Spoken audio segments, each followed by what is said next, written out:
साथियों सभी को नमस्कार। स्वागत है आप सभी का अपने YouTube चैनल एग्जाम मस्ती पर। आज हम सांख्यिकी चैप्टर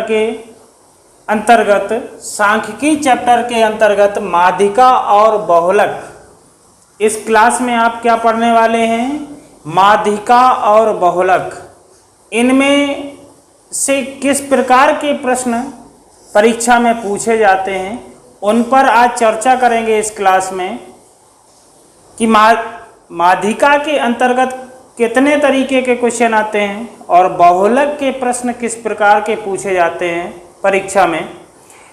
चलिए वीडियो को शेयर कर दीजिए, सभी लोगों के पास, अपने साथियों के पास शेयर कर दीजिए।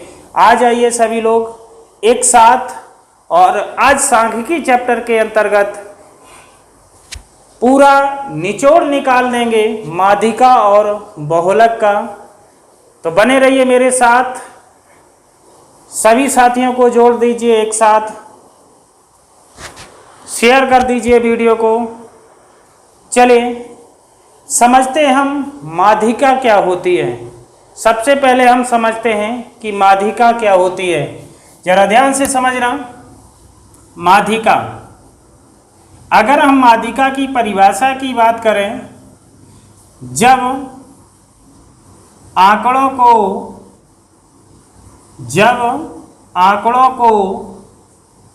आरोही या अवरोही, जब आंकड़ों को आरोही या अवरोही क्रम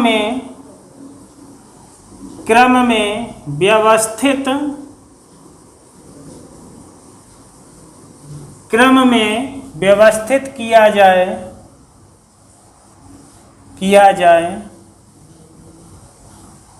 तब मध्य में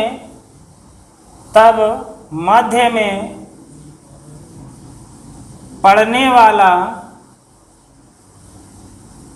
पद, मध्य में पढ़ने वाला या पढ़ने वाले पद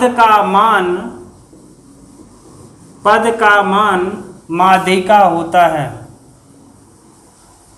माध्यिका होता है या कहलाता है।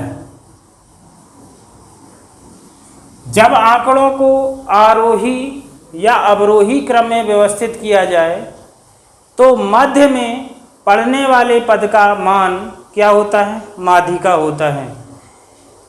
माध्यिका में आपको आंकड़े कई तरह से मिल सकते हैं। किस किस प्रकार के आंकड़े मिलते हैं? कभी कभी आपको आंकड़े सम संख्या में मिलेंगे। किस में मिलेंगे? सम संख्या में मिलेंगे। और कभी आंकड़े आपको विषम संख्या में मिलेंगे। कैसे मिलेंगे? विषम संख्या में मिलेंगे। जरा ध्यान देना, आंकड़े माध्यिका के अंतर्गत सम संख्या में भी मिल सकते हैं, विषम संख्या में भी मिल सकते हैं, और तीसरा इसमें सारणीबद्ध आंकड़े सारणीबद्ध भी मिल सकते हैं। तो इस क्लास में हम 3 तरीके से माध्यिका निकालेंगे। जब आंकड़े सम संख्या में होंगे तब किस फार्मूला का यूज करेंगे, और जब आंकड़े विषम संख्या में होंगे तब हम किस फार्मूले का यूज करेंगे, और जब आंकड़े सारणीबद्ध होंगे तब हम किस आंकड़े का यूज करेंगे। एक एक को हम बारी से समझेंगे। तो ध्यान दीजिएगा, जब आंकड़े सम संख्या में हों तो माध्यिका का जो फार्मूला होता है, माध्यिका बराबर 1/2 n/2 पद प्लस n+2/2 पद। ध्यान दीजिएगा, जब आंकड़ों की संख्या सम हो तब माध्यिका का फार्मूला लगेगा 1/2 ब्रैकेट में n/2। n क्या है? आंकड़ों की संख्या, n/2वां पद धन n धन 2/2वां पद। और जब आंकड़ों की संख्या विषम होगी, जब आंकड़ों की संख्या विषम होगी तो माध्यिका का जो फार्मूला होगा वो लगेगा n+1/2वां पद, n+1/2वां पद। और सारणीबद्ध जब आंकड़े मिलेंगे तो इस पर हम चर्चा बाद में करेंगे। आगे हम जब आंकड़े सम संख्या में हों या जब आंकड़े विषम संख्या में हों, इस पर हम क्वेश्चन किस प्रकार से पूछे जाते हैं परीक्षा में, इस पर चर्चा करेंगे। उसके बाद हम प्रश्न लेंगे जब आंकड़े सारणीबद्ध दिए हों। चलिए तो पहले क्वेश्चन की ओर बढ़ते हैं और देखते हैं पहला प्रश्न। तो आपका पहला प्रश्न है कि 7 विद्यार्थियों की सेंटीमीटर में ऊंचाई के आंकड़े निम्नवत हैं। आंकड़े दिए गए हैं 148, 151, 153, 145, 143, 152, 155। तो ये सभी आंकड़े सेंटीमीटर में दिए गए हैं। इनकी माध्यिका ज्ञात कीजिए, इनकी माध्यिका ज्ञात कीजिए। तो एक क्वेश्चन बड़े ध्यान से समझना, इसको हम सॉल्व कैसे करेंगे, सॉल्व हम किस प्रकार से करेंगे जरा ध्यान दीजिएगा। तो यहाँ पर सबसे पहले हम क्या लिखेंगे? आंकड़े। आंकड़े क्या दिए गए हैं? 148, 151, 153, 145, 143, 152, 155। जब आंकड़े हम लिख लेंगे, जब हम आंकड़े लिख लेंगे तो सबसे पहले लिखेंगे कि आंकड़ों का आरोही क्रम। कौन सा क्रम? आरोही क्रम। आरोही क्रम का मतलब होता है बढ़ता क्रम। तो सबसे पहले छोटा लिखेंगे, फिर हम उससे बड़ा लिखेंगे, फिर उससे बड़ा, फिर उससे बड़ा, फिर उससे बड़ा। तो ध्यान दीजिएगा, इसमें सबसे छोटा कौन सा है? 148, 151, 53, 45, 43, 52, 55। तो सबसे छोटा है 143, फिर है 145, उसके बाद है 148, और 48 के बाद 49 तो कहीं है नहीं, 50 भी नहीं है, 51 है, 151, और 151 के बाद है 152, 52 के बाद 153, और 153 के बाद 155, 155। 2 2 4 2 6 1 7, इधर 2 2 4 2 6 1 7। तो कुल आंकड़े बराबर कितने हैं? जब हम आरोही क्रम में लिख लेंगे तो लिखेंगे कुल आंकड़े, कुल आंकड़े बराबर कितने हैं? 7। और जब आंकड़ों की संख्या विषम हो तो यहाँ पर 7 जो संख्या है कैसी है? विषम है। और जब आंकड़ों की संख्या विषम हो तो मैंने अभी आपको फार्मूला बताया था कि जब आंकड़ों की संख्या विषम हो तो माध्यिका का फार्मूला हो जाता है, माध्यिका बराबर हो जाएगा n+1/2वां पद। n क्या यहाँ है? जो आंकड़ों की संख्या है यही n है, जो आंकड़ों की संख्या है यही n है।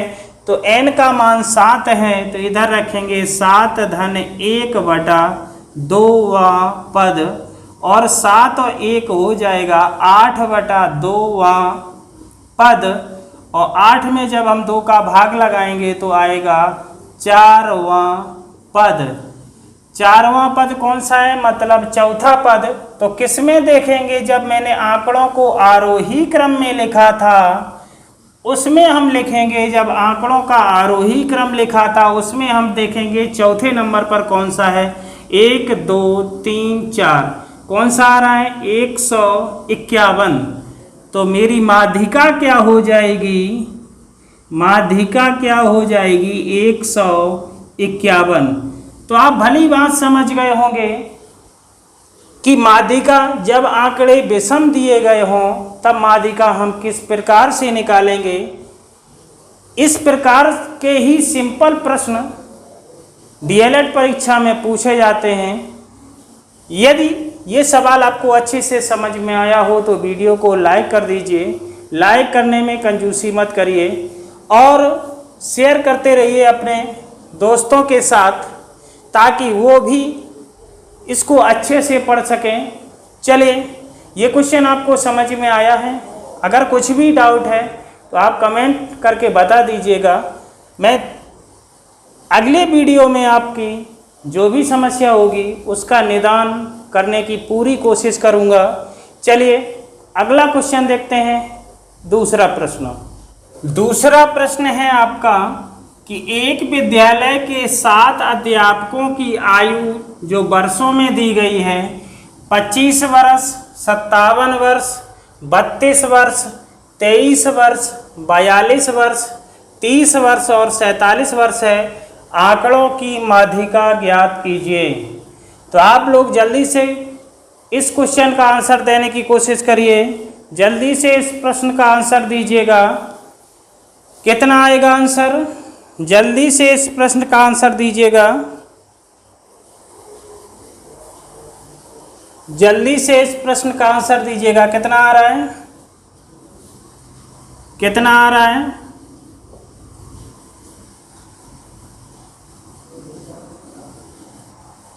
कितना आएगा आंसर? जल्दी बताइएगा।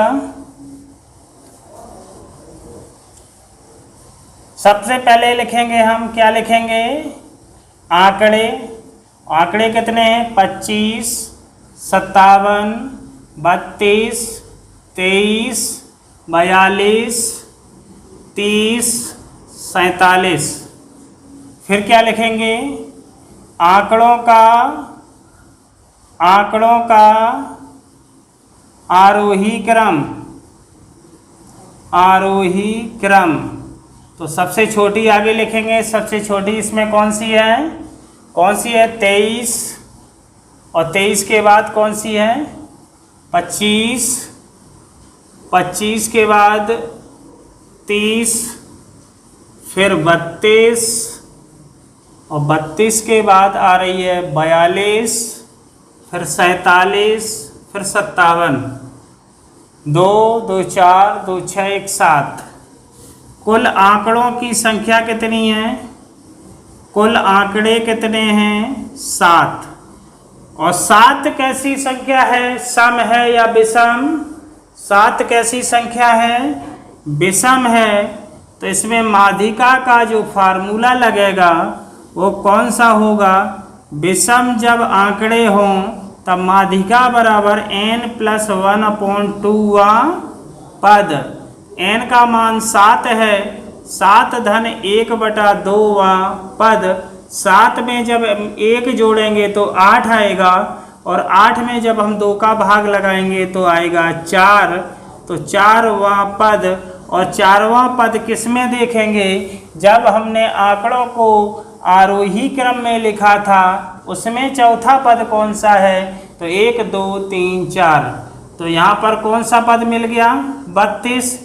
तो यहाँ पर जो उम्र दी गई थी वर्षों में दी गई थी, तो माध्यिका आपकी आ जाएगी 32 वर्ष। क्या आ जाएगी? 32 वर्ष। क्वेश्चन समझ में आया? समझ में? तो इस क्वेश्चन का आंसर हो जाएगा 32 वर्ष। चलिए अगला क्वेश्चन देखते हैं। तीसरा प्रश्न है कि विद्यालय की बास्केटबॉल टीम द्वारा 10 मैचों में प्राप्त अंक निम्नवत है: 10, 12, 8, 9, 11, 19, 13, 10, 20, 22। मैच के अंकों की माध्यिका ज्ञात कीजिए। यहाँ पर फंडा वही है क्वेश्चन सॉल्व करने का जो पिछले प्रश्न में था। सबसे पहले हम क्या लिखेंगे? आंकड़े लिखेंगे। तो आंकड़े बराबर हो जाएगा 10, 12, 8, 9, 11, 19, 13, 10, 20, 22। दोबारा में क्या लिखेंगे? आंकड़ों का आरोही क्रम। क्या लिखेंगे? आंकड़ों का आरोही क्रम। आरोही क्रम। तो सबसे छोटी इसमें कौन सी है? सबसे छोटी कौन सी है? 8, फिर 9, फिर 10 दो बार है, एक बार ये एक बार ये, 10, 10, फिर 11, फिर 12, 12 के बाद 13, 13 के बाद इधर कोई है नहीं, 13 के बाद सीधा 19 और फिर 20 और फिर 22। फिर क्या लिखेंगे? कुल आंकड़े। आंकड़ों की संख्या कितनी है? कुल आंकड़े कितना है? 1 2 3 4 5 6 7 8 9 10। और वैसे भी क्वेश्चन में ही दिया गया था कि विद्यालय की बास्केटबॉल टीम द्वारा 10 मैचों में, तो यहाँ आंकड़ों की संख्या 10 है। और 10 भैया 10 सम होता है या विषम? तो 10 जो संख्या होती है ये सम होती है। तो माध्यिका का जो फार्मूला लगेगा सम वाला लगेगा। और सम वाला फार्मूला क्या होता है? माध्यिका बराबर 1/2 n/2वां पद प्लस n+2/2वां पद। तो जरा ध्यान से देखिएगा, n क्या है? कुल आंकड़ों की संख्या यही n होती है। तो 1/2 n का मतलब 10/2 वां पद और धन 10 धन 2/2 वां पद। n की जगह क्या रखेंगे? 10 रख देंगे। तो ध्यान दीजिएगा 1/2 और यहाँ से निकलेगा 10/2, 2 का भाग लगाएंगे 10 में तो 5 बचेगा। तो आ जाएगा 5वां पद। कौन सा? 5वां पद प्लस यहाँ पर 10 2 12 में 2 का भाग लगाएंगे तो आएगा 6। तो 6वां पद 1/2 5वां पद प्लस 6वां पद। तो 1/2 5वां पद कितना है हम देखेंगे। जो आरोही क्रम लिखा था उसमें 1 2 3 4 5, 5वां पद 11 है और 6वां पद 12 है। तो यहाँ लिखेंगे 11 धन 12। तो 1/2 और 11 12 कितना होता है? 23। 11 12 होता है 23। और जब 23 में 2 का भाग लगाएंगे तो कितना आएगा? 11.5। कितना आएगा? 11.5। तो इसका आंसर आएगा 23 में जब 2 का भाग लगाएंगे तो आएगा 11.5। तो इस क्वेश्चन का आंसर हो जाएगा 11.5। माध्यिका कितनी आएगी? 11.5। आशा करते हैं आपको ये भी क्वेश्चन समझ में आया होगा। एक क्वेश्चन और हम इस प्रकार का देते हैं, आप लोग जल्दी से उसका आंसर बताना। उस प्रश्न का आंसर कितना आएगा? चलिए देखते हैं वो प्रश्न। तो प्रश्न है कि किसी कक्षा की 8 बालिकाओं की ऊंचाई सेंटीमीटर में क्रमशः 140, 142, 135, 133, 137, 150, 148 तथा 138 है। आंकड़ों की माध्यिका ज्ञात कीजिए। जल्दी से क्वेश्चन का आंसर दीजिएगा। फास्ट, जितना जल्दी हो सके उस क्वेश्चन का आंसर दीजिएगा। चलिए सबसे पहले किसका आंसर आता है देखते हैं। जल्दी से क्वेश्चन का आंसर दीजिएगा। कितना आएगा? कितना आएगा? जल्दी से क्वेश्चन का आंसर दीजिएगा। वीडियो को लाइक करते जाइएगा, लाइक करते चलिए। और यदि आपको क्वेश्चन बहुत अच्छे से समझ में आ रहे हो तो अपने साथियों के पास शेयर भी करते जाइए, शेयर भी कर दीजिएगा। चलिए आंसर आना शुरू हो गए। देखते हैं सबसे पहले किसका सही आंसर आता है। तो इसको कैसे सॉल्व करेंगे? तो सबसे पहले लिखेंगे आंकड़े, और आंकड़े जो दिए गए हैं कितने? 140, 142, 135, 133, 137, 150, 148 और 138।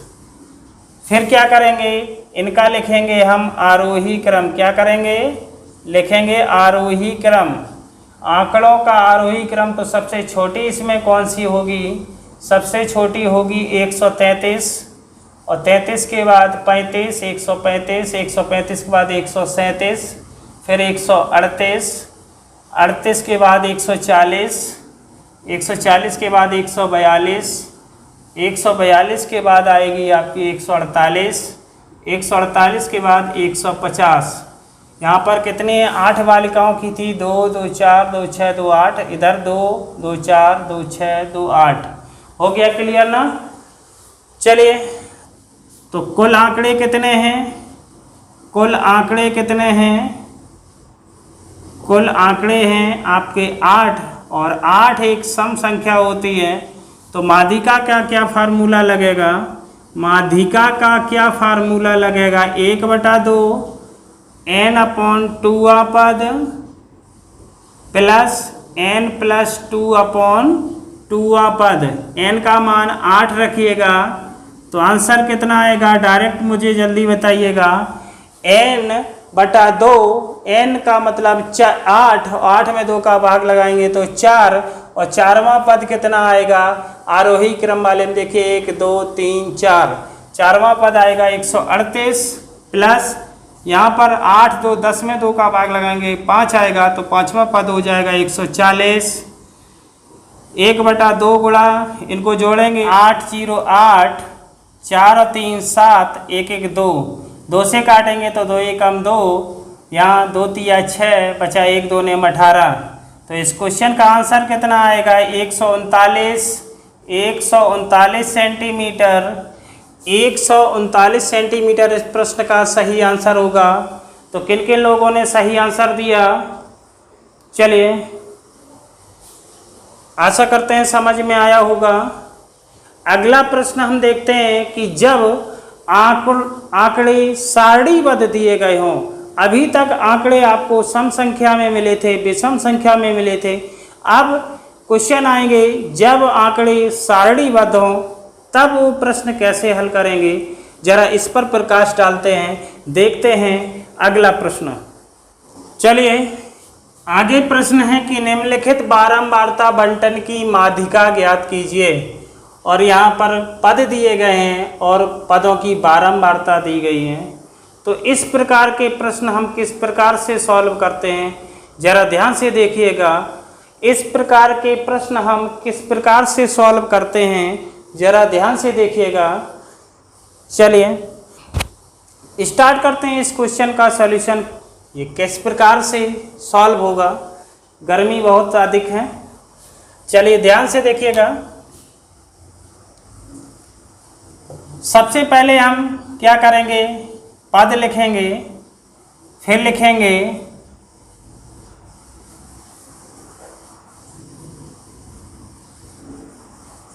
तो इस क्वेश्चन को सॉल्व करने के लिए, इस प्रश्न को हल करने के लिए सबसे पहले हम बनाएंगे संचयी बारंबारता सारणी। जब इस प्रकार से आंकड़े दिए गए हों और माध्यिका पूछी जाए तो हम क्या करेंगे, सबसे पहले बनाएंगे संचयी बारंबारता सारणी। और संचयी बारंबारता सारणी किस प्रकार से बनाई जाती है, बने रहिए मेरे साथ और देखिए संचयी बारंबारता सारणी किस प्रकार से बनेगी।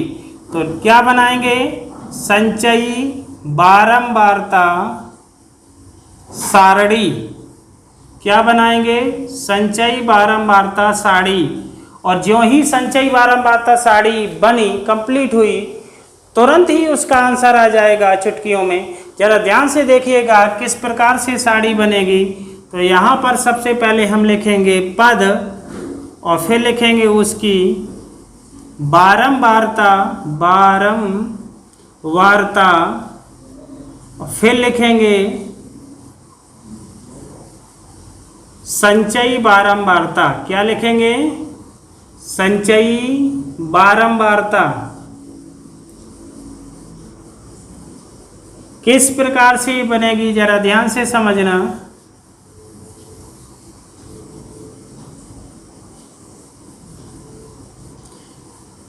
तो पद कितने हैं? 2, 4, 6, 8, 10, 12 और 14।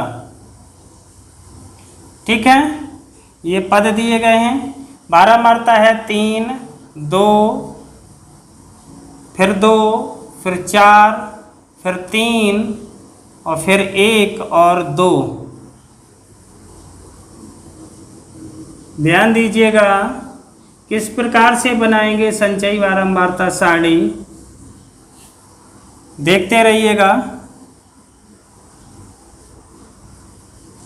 पद दिए गए थे तो पद वाले में उतार लिए, बारंबारता दी गई तो इसमें उतार ली। ठीक है, अब हम संचयी बारंबारता कैसे बनाएंगे जरा ध्यान दें। जो बारंबारता का पहला पद है, संचयी बारंबारता में हम पहला पद जैसा का तैसा उतार देंगे। जैसा का तैसा उतार देंगे पहला पद किसका? बारंबारता का, संचयी बारंबारता में। अब हम क्या करेंगे, इसको तिरछा जोड़ेंगे। 3 और इधर 2, तो 3 धन 2 बराबर कितना हो जाएगा? 5। और 5 में तिरछा जोड़ेंगे तो 5 धन 2 बराबर कितना हो जाएगा? 7। 7 में जब इधर जोड़ेंगे तो 7 धन 4 बराबर हो जाएगा 11। और 11 में जब 3 जोड़ेंगे तो कितना हो जाएगा? 14। और 14 में जब 1 जोड़ेंगे तो कितना होगा? 15। और 15 में जब 2 हम जोड़ेंगे तो कितना होगा? 17। कितना होगा? 17। तो इस प्रकार से हम संचयी बारंबारता सारणी बना लेते हैं। पहला पद वही जैसा का तैसा उतार देंगे, फिर इधर तिरछा जोड़ेंगे। 3 में 2 जोड़ेंगे तो 5, फिर 5 में 2 जोड़ेंगे तो 7, 7 में 4 जोड़ेंगे तो 11, 11 में 3 जोड़ेंगे तो 14, 14 में 1 जोड़ेंगे तो 15 और 15 में 2 जोड़ेंगे तो 17। संचयी बारंबारता मेरी सारणी सही है या गलत है, इसको चेक करने का एक उपाय होता है कि बारंबारता को आप जोड़िएगा। 3, 2, 5, 2, 7, 4, 11, 11, 3, 14, 1, 15, 2, 17। इसका टोटल कितना आया? 17। ध्यान दीजिएगा, इसका टोटल 17 आया, उसको हम n बराबर मानेंगे।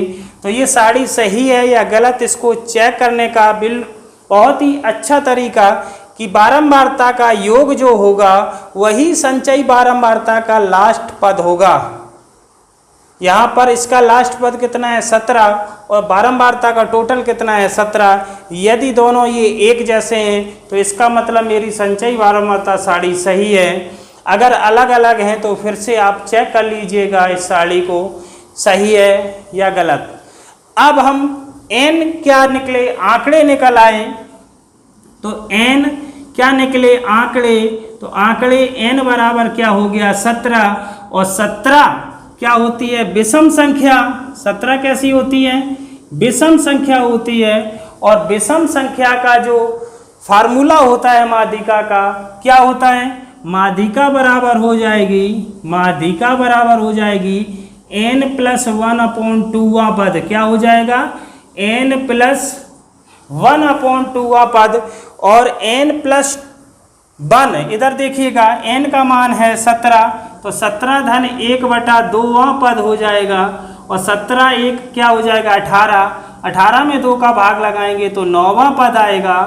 9वां पद आएगा। 17 1 18, 18 में 2 का भाग लगाएंगे तो 9वां। और 9वां पद कितना है जरा ध्यान से देखिएगा।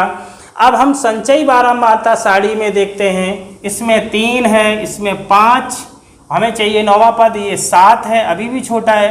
अब यहाँ देखिएगा 3 तो है ही यहाँ पर, अब 4 और 5 इसमें हैं, 5 तक हो गया, तो 6 और 7 इसमें होंगे।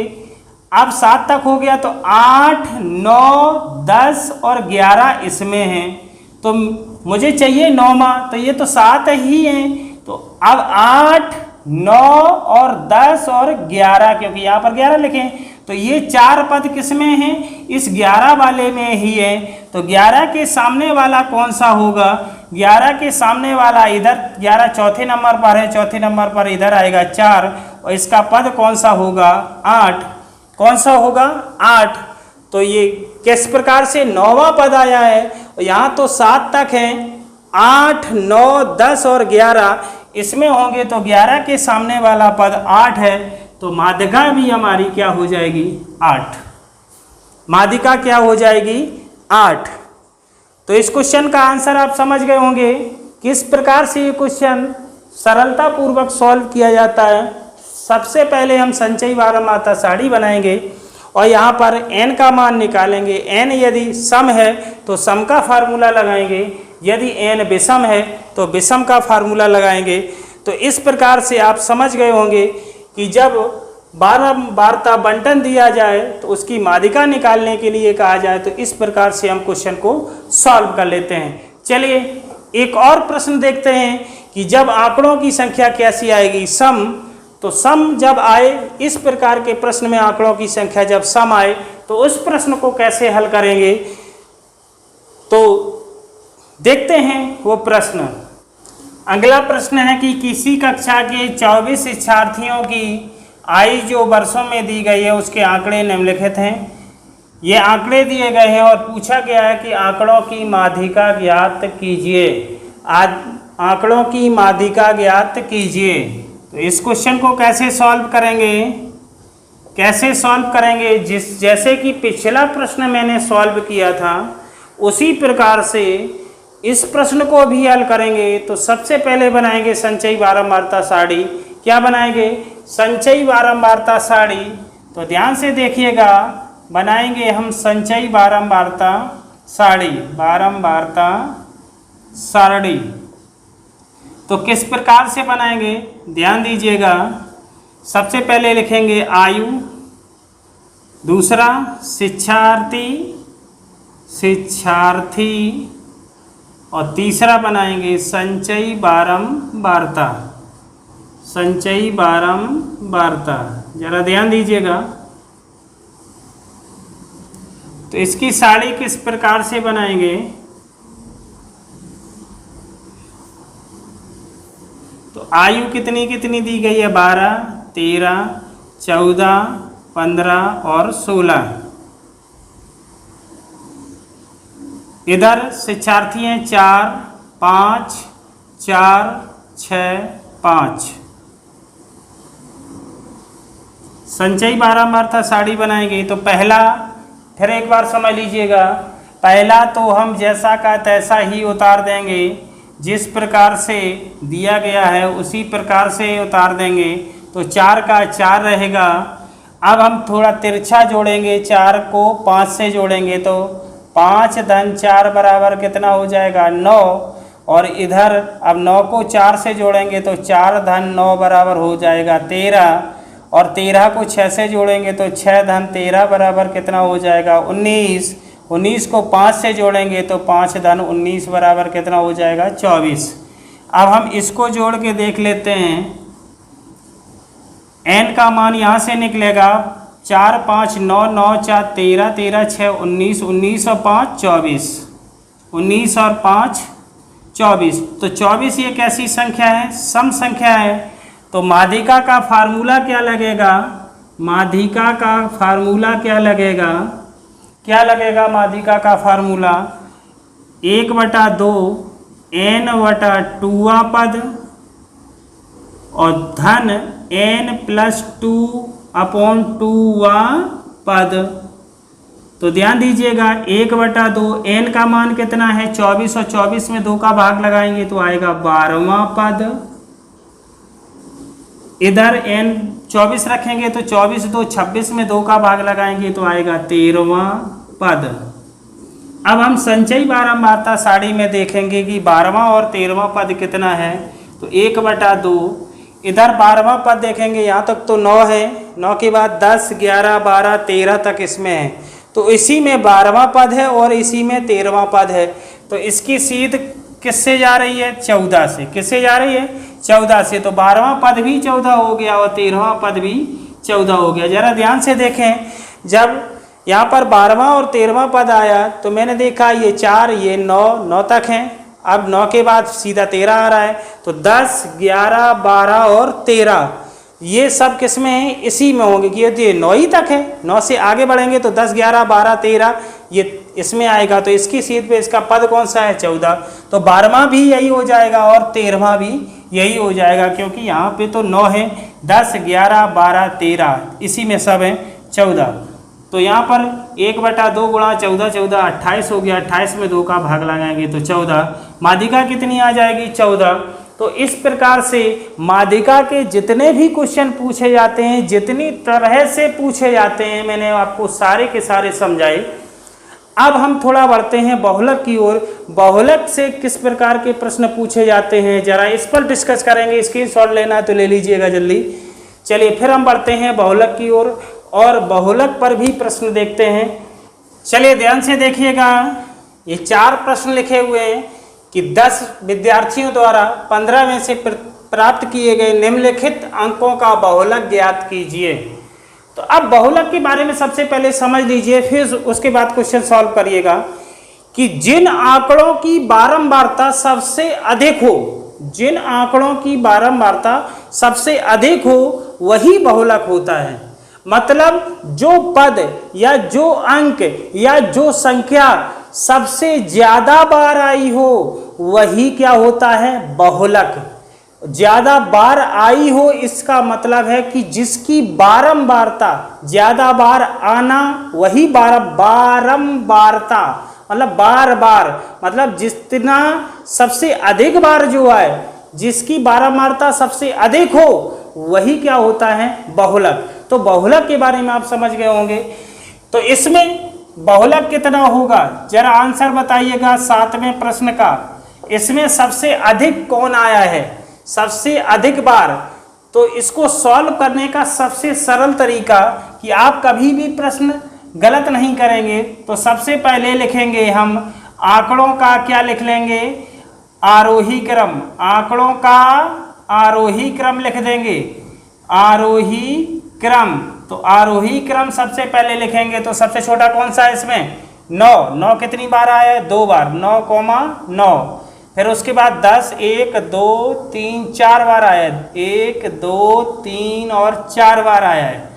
उसके बाद 10 के बाद 11 कहीं है, नहीं है। 12 कितनी बार आया, 1, 2, 3 बार, 12, 12, 12। 12 के बाद फिर क्या है, 13। 13 सिर्फ एक बार आया है। तो यहाँ पर कितने आंकड़े थे गिनिए, 1, 2, 3, 4, 5, 6, 7, 8, 9, 10। इधर गिनिए 2, 4, 2, 6 और 4, 10। अब देख लीजिए, बड़ा आसानी से आपको नजर आ जाएगा कि बारंबारता सबसे अधिक कितनी है। 9 2 बार आया है, 10 4 बार आया है, 12 3 बार आया है, 13 1 बार आया है। तो सबसे ज्यादा कौन सा आया है, 10। सबसे ज्यादा बार कौन सा आया है, 10। तो इसका बहुलक क्या हो जाएगा, बहुलक क्या हो जाएगा, 10। क्या हो जाएगा, 10। तो ये क्वेश्चन समझ में आया होगा। तो इसका बहुलक बताइएगा, इसका बहुलक बताइएगा। 12 12 13 12 10। तो सबसे अधिक बारंबारता किसकी है, क्योंकि सबसे अधिक बारंबारता किसकी है, अधिक बारंबारता किसकी है, सबसे अधिक बारंबारता इसमें 1 2 3 बार 12 आया है। सबसे अधिक बारंबारता 12 की है। कितनी है सबसे अधिक बारंबारता, कितने की है, सबसे अधिक बारंबारता 12 की 3 है। ऐसे लिखिएगा, 12 की 3 है। मतलब सबसे अधिक बार 3 बार आया है। 12 कितनी बार आया है, 3 बार आया है।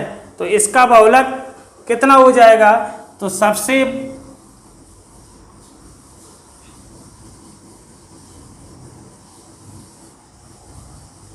तो इस क्वेश्चन का आंसर दीजिएगा। 12 12 13 12 10 का बहुलक बताइए।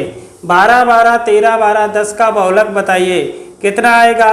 तो यहाँ पर क्या है कि इसमें सबसे अधिक बार क्या आया है, 12 1 2 3 बार 12 है। इसमें 12 की बारंबारता, 12 की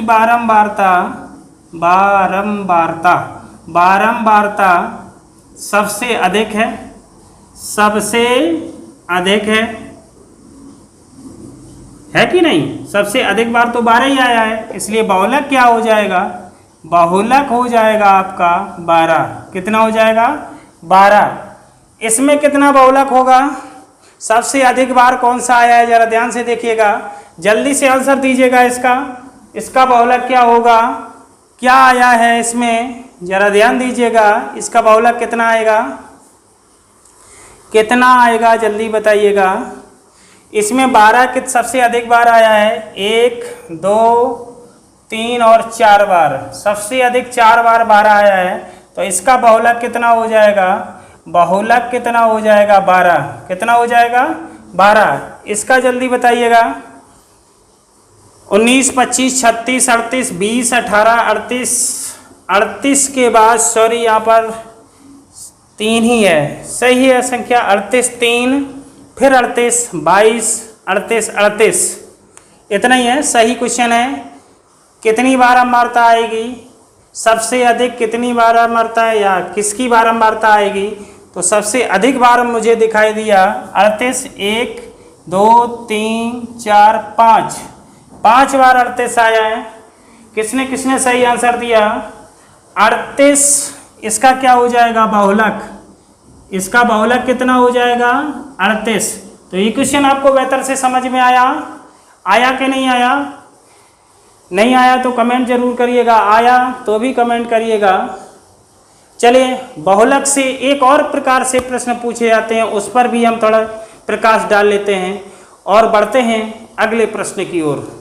तो बहुलक पर इस प्रकार से प्रश्न और पूछे जाते हैं।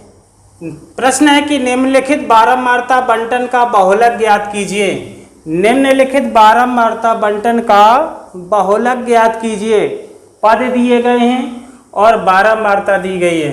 पद दिए गए हैं और बारंबारता दी गई है। उसी प्रकार से ये भी प्रश्न है, इसमें पद भी दिया गया है और बारंबारता दिया गया है। और पूछा क्या गया है?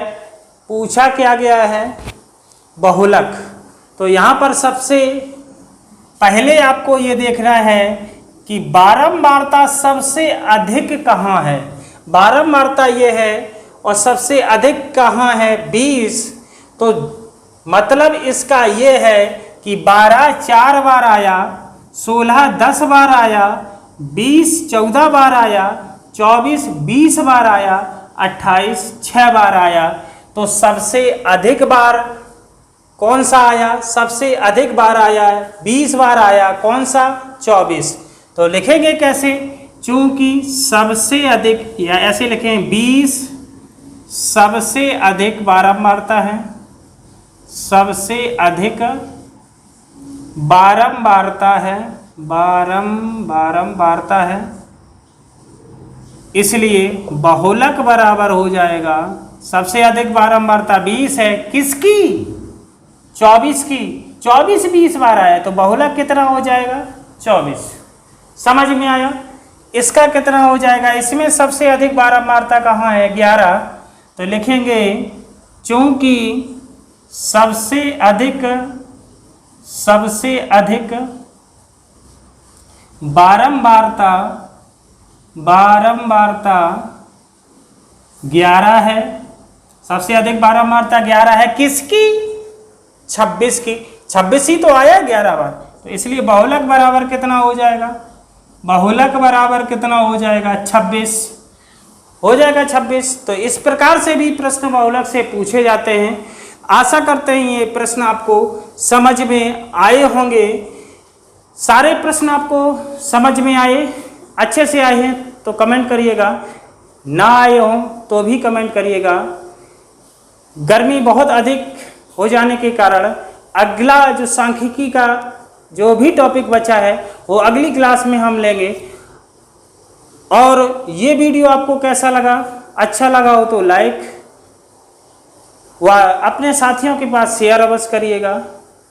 कम से कम गर्मी का लिहाज देखिएगा, पसीना शर्ट भीग गई है तो आप कुछ तो करिएगा। यदि समझ में आ रहा है, अच्छा लग रहा है क्लास हमारा पढ़ाना, तो आप अपने साथियों को भी शेयर करिएगा, अवश्य करिएगा। यदि हमारे चैनल पर आप पहली बार आए तो चैनल को सब्सक्राइब और बेल आइकन को प्रेस अवश्य करिए ताकि आने वाली वीडियो की नोटिफिकेशन आपको मिलती रहे। मिलते हैं अगले क्लास में एक बार फिर, तब तक के लिए जय हिंद, वंदे मातरम।